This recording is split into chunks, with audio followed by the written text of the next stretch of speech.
Happy Friday, everyone. I'm Gage Wellman from the Franklin Hall Studios at Kent State University. This is Overtime. We've been gone for a little while, but we're back in action. So let's start here in beautiful Kent, Ohio. The Kent State football team is coming off a 44-0 loss to the 6th-ranked Oklahoma Sooners in Norman. The Sooners were without junior quarterback John Mateer, but sophomore Michael Hawkins took care of business, and he took the win as well. But let's focus on tomorrow's game, the homecoming game against the UMass Minutemen. UMass has yet to win a game and even lost a game to FCS opponent Bryant. Oof. FCS opponent losses. We know a thing or two because we've seen a thing or two. Josh, how are you doing, my friend? I am So we're going to talk great. about this great game I think we've got ahead of ourselves. The first time the Kent State football team has been favored against a conference opponent in 3 calendar years. The last game they were favored against was against Ohio in 2022. They won that game. Josh, how are you feeling about tomorrow, man? I'm super pumped up. I think it's going to be a great game. We've seen the evolution of this team already come against these tough opponents that are ranked, and now we get to see it against a great MAC team where hopefully they can win too. I wouldn't necessarily call him a great MAC team. I meant we're a great MAC team. He's a great guy. He's such a nice, generous guy, throwing around adjectives, but I think redshirt freshman quarterback Drew DeShields is going to take care of business. Last time we saw him against a conference opponent, it was against Buffalo, and that's a very strong team. He went 280 yards and 3 total touchdowns, 2 in the air, 1 on the ground. Really great stuff. And we've seen spurts from him. You know, he came in as a backup against Texas Tech, did very well. Came in spurts here and there for a few series against Merrimack in the 1 win. What are you expecting from DeShields? I'm expecting DeShields to throw it, get the offense involved early, get Cade Wolford involved hopefully.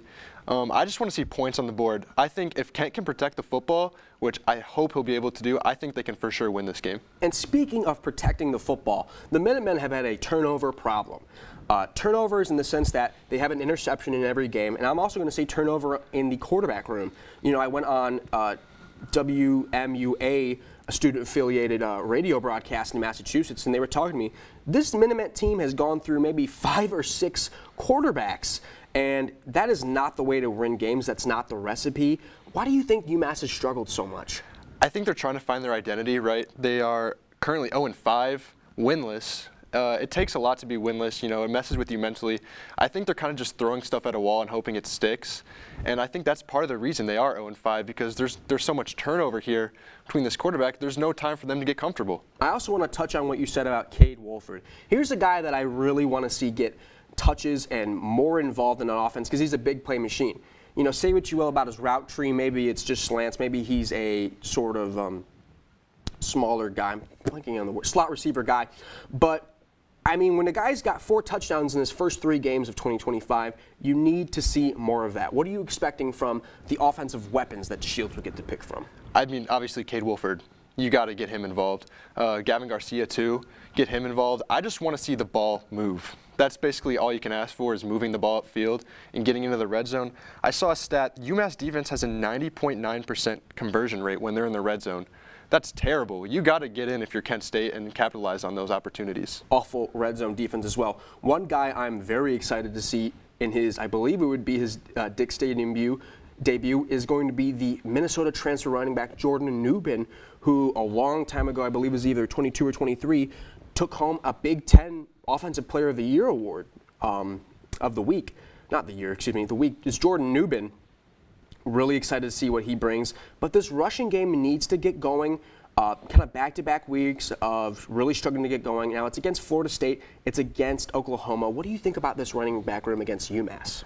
I think it'll obviously look much better than it did against ranked opponents. You can't expect them to get where they need to against these ranked opponents who are going to be competing for championships and bowls when you're a MAC school. You just can't do it. UMass defense is very similar to Kent State, I believe, in the fact that they're just meh. So I think the running defense, or the running, should be able to get going this week. Definitely, Josh. And then moving forward, one thing I want to talk about the future down the line.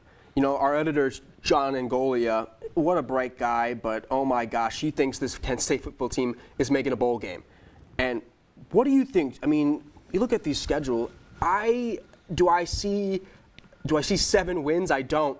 Or they don't need 7 wins. They would need 5, excuse me. But I don't know. Looking at the schedule, do you see maybe any future wins? I mean, there should be future wins for sure. The Akron game winnable, like talked about, UMass is winnable, and I do think they're going to be able to compete. Like, you compete with a Buffalo team, you should be able to compete in every anybody. game. Yeah, I don't know if they can get into a bowl, but they should be able to win. They got the harder part of the schedule out of the way, obviously, with all the ranked opponents. So I do believe they can win some more. I think it's wishful thinking they could be in a bowl, but I don't think it's the craziest thought ever. I'm going to agree with you. No bowl. Sorry about that, because you're going to have to run into Toledo. You're going to have to run into Northern Illinois and Bowling Green. But Ball State, Akron, Central Michigan looks like winnable games. Josh, thank you very much. Great stuff indeed. We're going to be at the game, and we're very excited. Last night, the Los Angeles Dodgers clinched their ticket to the National League Championship Series off the back of a crazy play. C.O. Parker and Lexi Blatnick will join me to talk baseball next on Overtime.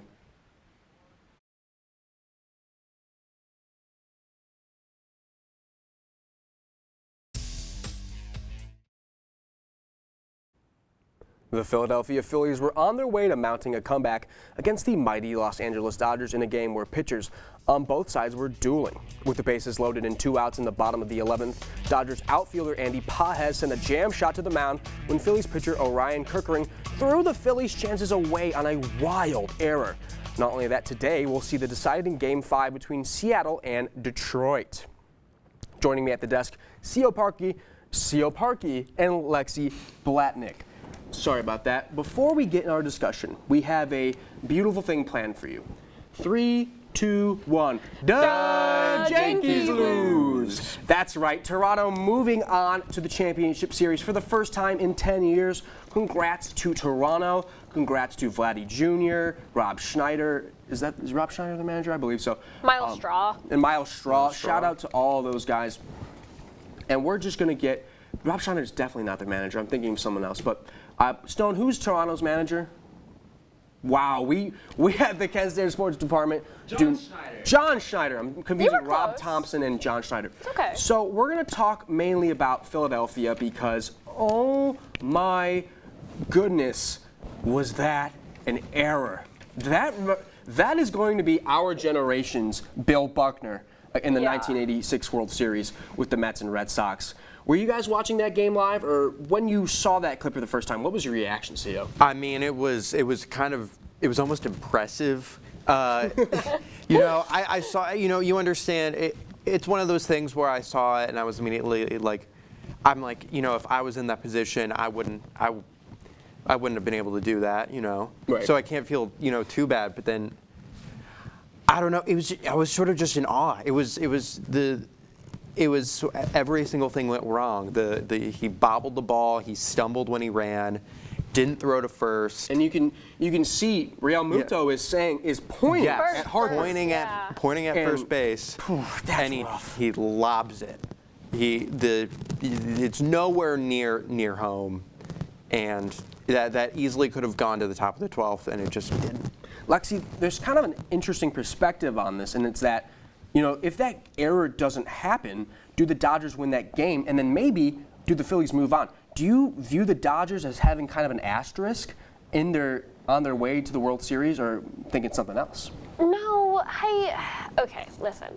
Every team is going to have errors, especially in the playoffs, right? It's a high-stakes game.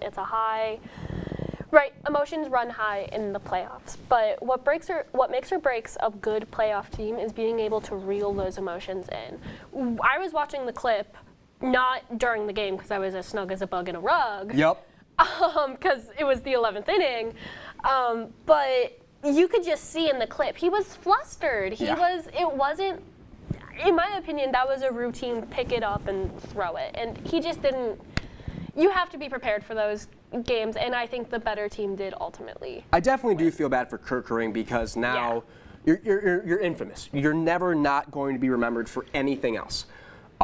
Terrible stuff, but you got to make that play. Moving to today's game, Lexi, we said I believe the first episode of this season that our World Series prediction both was Detroit and Los Angeles, and that can still happen. So for today, we've got Scooble on the mound against, I believe it is going to be George Kirby. It is George Kirby. It's going to be George Kirby? Yeah. So what are you expecting out of tonight's game? I expect it to be cinema. I am really excited. I do think, though, unfortunately, the Mariners are going to be outpitched. Yeah. I mean, totally a sage argument. I mean, Skubal on his way, he's going to be the American Cy Young for the second consecutive year.Cio, any chance the Mariners have a place spoiler here, even though I think they might have been favored? I think there is a chance. It's not. I don't think it's particularly one-sided towards the Tigers. I do lean towards Detroit, but the Mariners have just like a great lineup. You can't really compare it to much else. And I think even when it comes down to it, they are going to be outpitched. Cal Riley specifically doesn't have a great matchup against Skubal, but it's not out of the question that they lose. I do have the stats for Skubal versus Riley. Riley is 2-9 against Scoobs. He has 2 ribbies and a home run. Wow. If anyone was wondering. I was wondering. I feel like I haven't heard his name that much this fall. Really quickly, we got a little bit of time left between the Cubs and Brewers. Their game probably tomorrow. Who you got? I got the Brewers. Brew Crew. Go Cubbies, go. I can't believe I would ever say that, ever, as a kid who was alive and well and watching in 2016, living in Cleveland. You were but, in 2017? 2016. 2016. Excuse me. But yeah, I was just not well Cubs, after that. I think they're rolling strong. Thank you guys very much. Great stuff indeed. When we get back, Lucas Cochran, he's going to swim all the way from Couch Island so we can go campus to campus. Don't go anywhere because we've got a lot to discuss.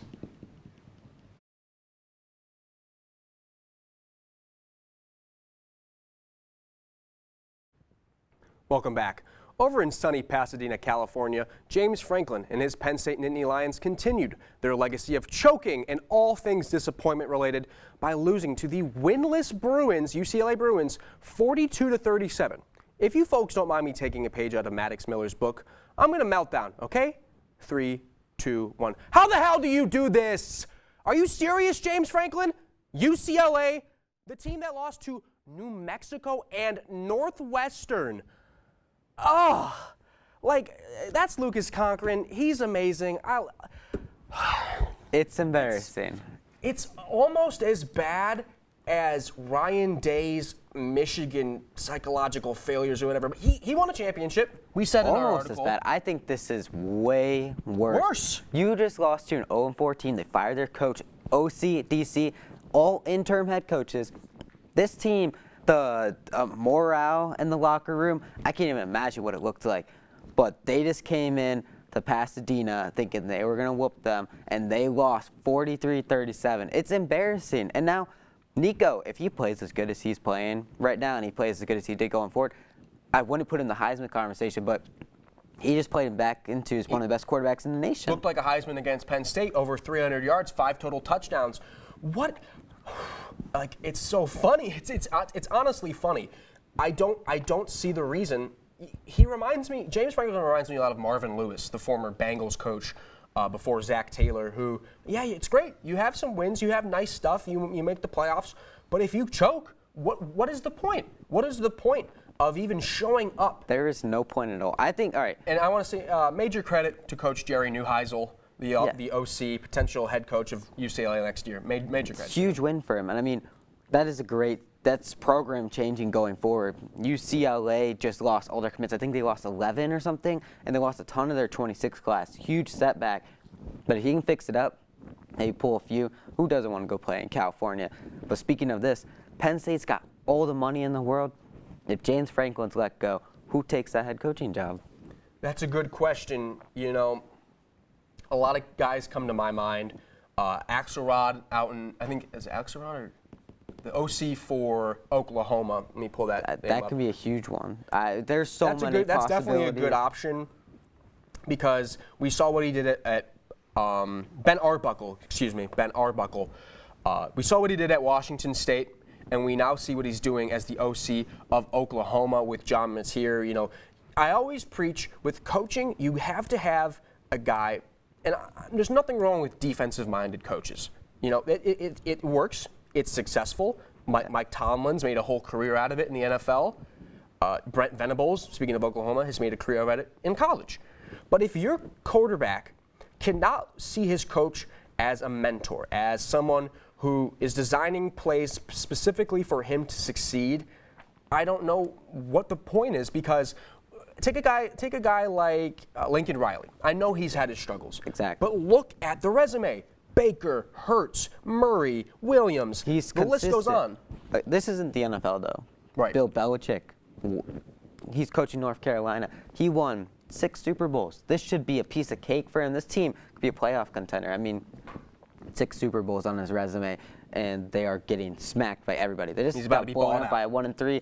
Clemson, like, it's not the same. Offensive-minded is important in college football more than anything. You saw what happened. UCLA came out and was just firing on all cylinders. They got them a win over Penn State. Teams like Oregon, Indiana, it's a big matchup this coming weekend. Oh, yeah. I'm taking Indiana. They put up 63 versus Illinois. I got a gosh. lot of high hopes I was in just that about team. to give Lucas some credit, and he's a Hoosier head. One of you crazy Hoosier heads that's got it wrapped up in your mind that Man, Indiana is look, going to go Illinois far. is one of the Give it to me, man. Illinois is one of the best teams in the nation. They've one of the best quarterbacks, and they just beat them 63-10. And now everybody's looking at Illinois and like they're horrible because they blew them out to 63-10 by Indiana. When does Kurt get his respect? All right, so we've got a minute left. I want to dedicate this time, give it to all of you, my man. High school local football in the beautiful Buckeye State. What's your game of the week? The game of the night tonight? Hoban Glenville is Awesome. hands down the game of the week tonight. It's a phenomenal game. 2 local powerhouses. Hoban's 4-1. Glenville's 4-2. Who do you think's winning this one? I got to go with Glenville. Is Ted Ginn Sr. still the head coach? Yep. What an icon, what a legend in that local community. I know Hoban's coming off a big win, right? Yeah, Hoban just came off a win versus Walsh. Now they're on a bye week. Glenville, their opponent just forfeited versus them the following week. Both teams had a That's a week good off. point. They forfeited. I think this game goes down to the final wire, and whatever team scores the first touchdown in tonight's game, these teams both live and die by momentum, and I think whoever scores that first touchdown tonight wins this game. I love it. Well, Philly sports fans, great stuff, Lucas. Philly sports fans, I am so sorry, but tonight's show is your living nightmare. Not only did your baseball team get eliminated last night in heartbreaking, historical fashion, your football team, the Eagles, have now lost back-to-back games, including last night's contest, which resulted in a 34-17 loss against the 1-4 Giants. What is going on right now in the world of football? With the loss to the Giants and the Denver Broncos last Sunday, I think it's time to ask a question. Are the Eagles in trouble? Joining me at the desk is Connor Faith and Josh once again. So guys, I really liked watching that game last night. Cam Scatterboot and Jackson Dart, the 2 tough-headed rookies. Really hard-headed, honestly. Cam Scatterboot reminds me a lot of Peyton Hillis from back in the day. Connor, what did you like from last night? Well, obviously, like what you were going off of, Cam Scatterboot looked really, really good. He had 19 carries for 98 total rush yards and 3 touchdowns on the ground. He looks like every single run that he goes on, it's like he's running right into a brick wall. This man is the future of the New York Giants. He's going to be one of their best offensive players, in my opinion, for their future. And honestly, I think he looked really, really good. And then you, Josh. Why couldn't the Eagles get it going? Why did they lose to a 1-win Giants team? Jalen Hurts. I mean, it's that simple. He looked terrible. I think back to, I remember he had Devonta Smith, I believe it was, wide open over the field, overthrew him by 10 yards. I mean, you got to convert on that. He had an interception, didn't take care of the ball. He was 24 of 33 with an interception and a touchdown. Like, you just can't do that, especially against the Giants who, I mean, you can't lose to the Giants.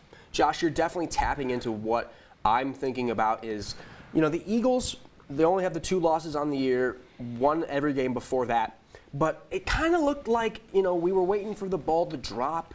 You know, especially against the Buccaneers, they let Tampa Bay come all the way back in that game. Offense, like you mentioned, with Hurts not clicking in the same way. So I'll ask you guys, and Josh, if you want to start this one, what is wrong with Eagles? Should they be worried? Am I worried about them? Yes. I don't think they're fully in trouble just yet. They're still number 1 in the NFC East, so they shouldn't worry yet. They're still in control of their own destiny. That being said, their schedule doesn't get much better. They have Lions, Packers, Commanders twice, and the Bills. So I mean, they're gonna have and to. one more Cowboys game as well. Yeah, they're gonna have to figure it out. You know, Dallas has really been slacking, but Dak Prescott looks great this year. How about you, Connor? Are you worried about the state of the Philadelphia Eagles? Well, you got to look at the picture that obviously they got a tough schedule coming up. I mean, you got, like what Josh was getting to, you got Packers, Lions, Commanders twice, the Bills, Chargers. They've got a really tough break after this week, and they also have to play the Giants again, so you never know, we could get another upset. That's true. But for me, I think that they should start to get concerned with the state of their team because they were one of the last undefeated teams in the league, tied with the Bills, and now they dropped 2 straight games. That is a sign of concern that I really think they just got to get their head back in the game, and they got to rally some wins if they want to go on another Super Bowl run. That's very true. With the division, I'm still going to expect them to take that one. You know, Washington kind of struggled early on a little bit, but we're seeing a lot from that dang old Bill Merritt. I mean, he is very good, aggressive rusher, really nice guy. You saw him in the post-game presser with Tom Brady. He was very happy to get that Tom Brady trophy. Let's go across the league. I want to start out with the Jacksonville Jaguars. Wow, they looked great on a Monday night, taking the victory against Kansas City. Connor, what'd you think of that? I'm really impressed with the Jaguars. I mean, you had one person who did really good was ETN. ETN was great for them. Trevor Lawrence looked decent. He had the goal line touchdown where he stumbled and went in. Chris Jones, not sure what he was doing. He just watched him go in. But honestly, that was a statement win for the Jaguars. Really impressed for what they did. And then, you know, Josh, we're kind of looking at these standings right now. We're seeing the Jags as a surprise team. Are there any other teams across the conferences that you want to look at? I like the AFC North. I look at the Pittsburgh Steelers. I think it's very interesting how they're probably going to win the division. But when you watch these games, they don't look impressive at all. I think back to that Patriots game, 5 turnovers, won by 1 score, I believe. I mean, you can't have that. 5 turnovers, you need to destroy them. The Bengals and Ravens are hurt. Obviously, we're not worried about the Browns. I don't even know who you're talking about. Yeah, we're not worried about them. So the Steelers will probably take this division, but will they deserve it? I don't know. That's a good point, and I feel like we've been talking about that, about Pittsburgh for a millennia. I am really intrigued about Baker Mayfield's Tampa Bay Buccaneers. He looks great. We saw him jawing with the Seattle Seahawks fans last week, and he backed it up. That was really great, and I'm really excited about that. But don't go anywhere for the final minute, because in this very angry episode of Overtime, I'm ranting about LeBron James and his cheeky little jokes coming up on Overtime.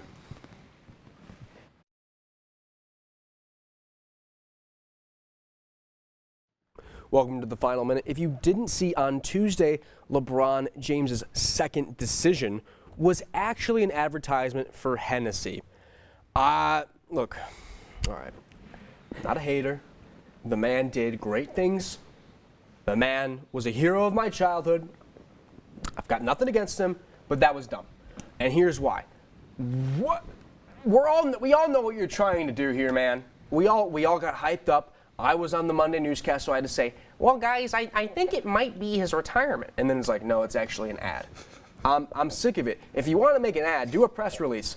Do just a regular old commercial. There's nothing wrong with that. I hate nowadays, and we see this in the movie industry too, where it's like, here's the teaser trailer, then the trailer, then the whole trailer for the movie. I don't like it. I don't like it. But I know, Lexi, is there anything you want to talk about? As the only one here that is 21. Oh my gosh, Unc. Okay, we talked about this. We weren't going to say Unc anymore. It's Auntie. It's Auntie. It's Auntie. My apologies. Certified guys. Auntie. But yeah, I'm really tired of celebrities making alcohol. I tried the Snoop Dogg wine. It sucks. 21 Crimes? Yeah, it's terrible. I'm not going to try the Hennessy because, just to give you guys a context as how much hard liquor I consume, it is just like the kind of hard liquor I consume. It is just Sun Cruisers. Where are we going? We're going crazy tonight in the Franklin Hall studios. We're revealing things. It's just Sun Cruisers, so I can't report back and be like, yeah, guys, it's awesome.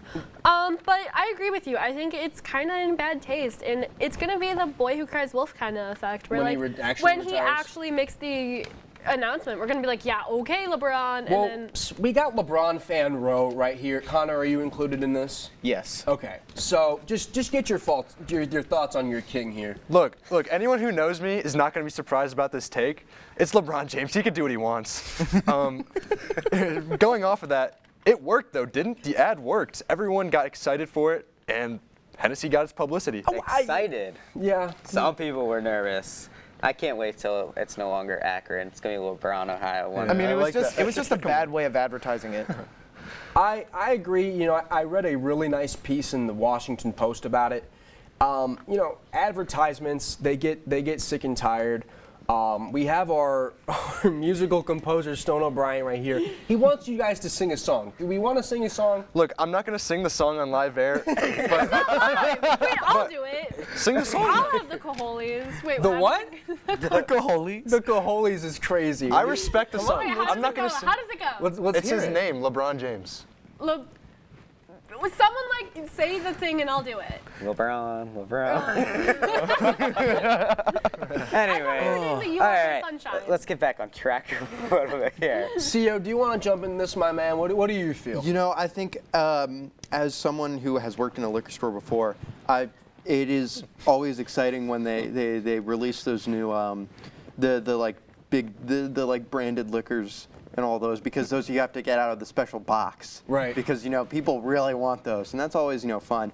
But what I find really interesting is that this bothered so many people that there is a small claims court decision. Yes. About whether or not someone, I believe he bought tickets for a Cavs-Lakers game where the price dropped so significantly that after the announcement was revealed to just be an ad for Hennessy, that there is a small claims court filing that I find really, really fascinating. Is it like a bait and switch sort of deal? Yeah. Okay, yeah. okay. I can kind of see an argument for that. I think it's stupid, but Oh yeah, no, I mean, I the ticket agree. prices went from lowest being 86 to like 800, and if somebody bought a ticket for it just be 800 for a day, and now all of a sudden it's gone, like, I think there's fair claim, like, that's not fair to the public. Now all of a sudden, oh, LeBron's last game possibly at the end of this year. Of course everybody's gonna buy it, because what if it is his actual last game? But my thing is, who is paying him? Is it the Cleveland Cavaliers? Is it SeatGeek? Is it LeBron himself? It's against LeBron. It would, okay, oh but wow. Yeah.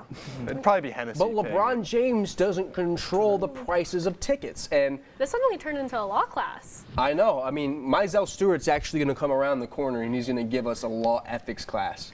My question is, do the Lakers get in trouble for this? Because it's the Lakers who are in control of the tickets. They did it for a day. Why was it for 24 hours? Your ticket prices shot so much through the roof. I'm pretty sure they sold out their last game, and then the ticket prices So go back down. I see what you're putting down. You're accusing them of maybe a rug pull. I think it's ridiculous. Your prices were this, your prices went to this for a day, and now they went this. They all of a sudden see LeBron might retire, and they take advantage of it. LeBron announced the Hennessy ad, oh, the prices went back to normal now. To those people who were in the 24 hours that were living in the fact that they might have just bought the tickets for LeBron's final home game, and now they just spent $800 on possibly just lousy. Let's say the Lakers aren't making the playoffs. What's the case of that game? They clinched. Great point indeed. Well, folks, our shift has come to an end. For more sports coverage, head to kentstater.com and tune into Sports Corner Monday at 8. I'm Gage Wellman. On behalf of everyone here at Couch Island, thank you for watching.